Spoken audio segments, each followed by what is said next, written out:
Bienvenue sur la présentation de cette Peugeot 208 de 2014 en finition active. C'est le moteur 1,2 litre VTI dessus en origine France bien évidemment. Hop, il y a eu 3 mains sur le véhicule. Donc elle a environ un peu plus de 145 000 km au compteur. Donc là je vous présente brièvement l'extérieur du véhicule. Puis on passera à l'intérieur en vous présentant les différentes options du véhicule. Puis on continuera avec les imperfections et puis on finira tout naturellement par un test routier. Donc voilà, concernant l'intérieur du véhicule, on retrouve les deux vitres électriques à l'avant, la commande des rétroviseurs qui se trouve juste ici. Je vais m'installer directement à bord du véhicule.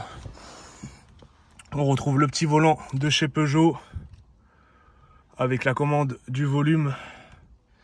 Et ici, pour naviguer dans le menu, on a la commande de l'éclairage juste ici. Et ici, pour les essuie-glaces, on retrouve un compteur analogique avec l'écran juste ici. Les boutons de la climatisation, la climatisation, je vais y arriver, ma langue à fourcher, sincèrement désolé, avec la centralisation des portes, la boîte 5 rapports manuels et le frein de parking qui est manuel aussi sur ce véhicule. J'ai oublié, bien évidemment, vous avez la prise allume-cigare 12 volts et le petit port USB juste ici. Hop, là.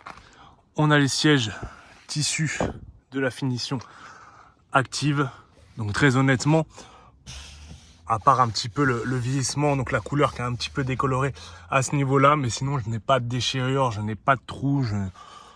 Très honnêtement, au niveau de l'intérieur, le véhicule est, ma foi, très très propre. Pareil ici, là, il suffit juste d'un bon nettoyage, parce que ça se voit que c'est une auréole, c'est pas forcément très imprégné à ce niveau, mais très honnêtement, à part un petit peu les appuis-têtes aussi qui sont un petit peu voilà, forcément un petit peu usés, mais c'est très léger. Oh, on va regarder un petit peu aussi au niveau de l'extérieur. Donc là, au niveau de l'extérieur, qu'est-ce que je dis? Au niveau de l'arrière, pardon. Bon, c'est une 3 portes, donc c'est un peu compliqué. Je peux pas accéder derrière directement, mais voilà.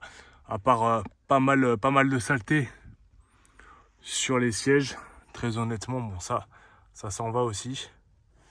Mais voilà, c'est que de la saleté, pas de déchirure, pas de trous au niveau de l'intérieur de cette 208. Là, je vais passer directement un petit peu aux imperfections extérieures en commençant par l'avant gauche du véhicule. Donc ici, voilà, vous avez une belle imperfection, ça a bien été frotté à ce niveau-là. Les jantes, de toute façon, vous les trouverez en gros plan directement. Ici, vous avez une petite rayure superficielle. Au niveau des coques de rétro, vous avez pas mal de micro-rayures sur la surface. Là, vous avez une petite imperfection à ce niveau. Vous avez de nombreuses coups de portière avec un minuscule, voilà, je sais pas si vous le voyez, un minuscule point de rouille ici, mais c'est pas très grave. Là, pareil, pas mal de coups de portière au niveau de la portière conducteur. Vous avez pas mal de micro-rayures aussi à côté de la poignée et comment dire, pas sur la portière arrière parce qu'il n'y en a pas, mais sur le flanc arrière gauche. Donc voilà, là aussi au niveau de la trappe à essence, enfin juste au-dessus de la trappe à essence, pardonnez-moi, vous avez pas mal de micro-rayures. Vous avez des rayures ici un peu plus incrustées. Pareil ici, certainement des coups de clé. Bienvenue en région parisienne, j'ai envie de vous dire. Ici pareil, là ça a été frotté. Hop, juste ici aussi, sur la descente de coffre, vous avez pas mal de micro-rayures. Bon, après, c'est un véhicule d'occasion qui a plus de 10 ans. Surtout un véhicule de région parisienne, c'est surtout ça le souci, j'ai envie de vous dire. Là, vous avez, où est mon doigt, un léger POC. C'est très léger. Là aussi, vous avez un léger POC avec quelques imperfections à ce niveau. Ici sur la portière, vous avez pas mal de coups portière justement au niveau du toit du véhicule. Très honnêtement, à part quelques micro-rayures et de la saleté, moi personnellement, je vois pas grand chose. Je vais faire la même chose au niveau du châssis pour voir si on voit quelque chose. Moi personnellement, je vois rien. Là aussi, vous avez un autre POC qui se trouve juste ici. Vous avez pas mal de micro-rayures. Bon, je vais pas insister dessus. Pas mal de micro-rayures aussi au niveau de la coque de rétro. Là aussi, quelques micro-rayures. Là, vous avez une petite rayure, pas forcément très profonde, mais elle est bien présente. Au niveau du capot, tout le capot, vous avez, surtout au soleil, ça se voit bien. Je ne sais pas si vous allez pouvoir le voir en vidéo, mais vous avez pas mal de micro-rayures présentes au niveau du capot. Mais sinon, à part ça, en tout cas, moi sur le capot, je vois pas de grosses imperfections à noter. Beaucoup, pas mal de saleté. Mais sinon, à part ça, à part ce que je vous ai présenté, il y a aussi un petit peu les feux qui sont ternis sur la partie supérieure du phare. Pareil à ce niveau-là, c'est terni au-dessus. Là, dès qu'on descend, il n'y a aucun souci là-dessus. Et on va passer tout de suite au test routier. On se retrouve pour le test routier de cette 208. Voilà, je vais démarrer tout de suite le moteur pour que vous puissiez écouter en même temps que moi le démarrage tout simplement. Très honnêtement, le véhicule démarre au quart de tour. J'ai rien à signaler là-dessus. Hop, je vais me lancer directement sur la route de mon agence. Bon voilà, le test routier a pour but, comme par habitude, de tester au niveau du parallélisme du véhicule, la géométrie, le freinage, le châssis, l'embrayage. Donc vraiment, on essaye de... Et aussi, les suspensions. Voilà, écoutez un petit peu s'il n'y a pas de bruit suspect comme le camion qui nous précède avec un joyeux sifflement. Donc voilà, le test routier a pour but de tester un peu tout ça. On se retrouve après le feu rouge. C'est vrai que je préfère cut ce moment-là parce que parfois c'est un moment interminable. Donc tout dépend, des fois il est très long, des fois il est très court. Donc voilà, bon, je vais m'élancer, je vais essayer de laisser un petit peu de distance avec l'utilitaire de devant. Je vais essayer de me mettre à environ 40-50 km/h si la circulation et les civils me le permettent. Hop, je passe ma 3. Voilà. Je vais essayer de lâcher le volant à présent, tac, en me mettant bien centré sur ma voie. Bon, malheureusement, l'utilitaire qui nous précède, on a décidé autrement. On va essayer de prendre un petit peu de vitesse juste après libre.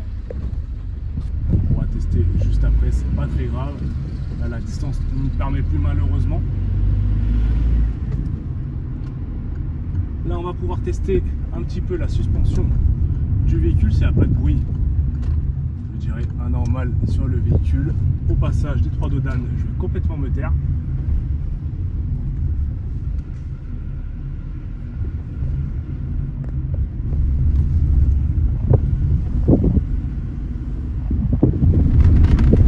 Entendu de bruit anormal, en tout cas au niveau des suspensions ou autres.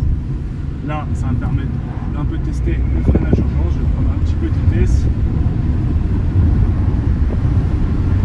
et freiner d'une manière urgence. Là, je suis à 70.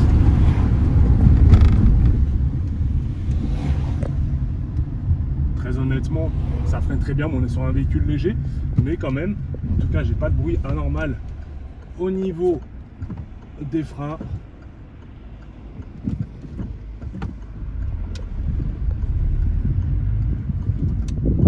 On va faire le chemin inverse pour pouvoir un petit peu voir au niveau du châssis comment il se comporte, voir au niveau de l'embrayage aussi s'il accroche bien. Donc là, je vais me mettre un petit peu en sous-régime à la bord de la pente, voir si le véhicule ne cale pas. Donc là, je suis complètement en sous-régime, le véhicule tremble, c'est normal. Là, je vais pousser un petit peu ma deuxième.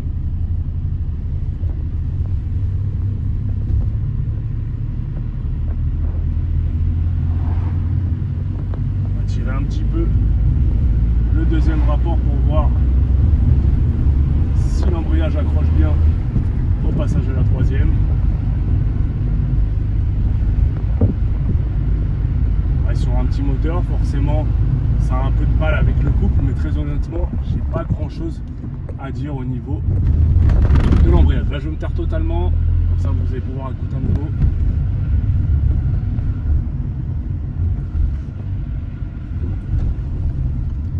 Et là, à la bord du rond-point, je vais pouvoir tester un petit peu au niveau du châssis en le mettant un petit peu en contrainte.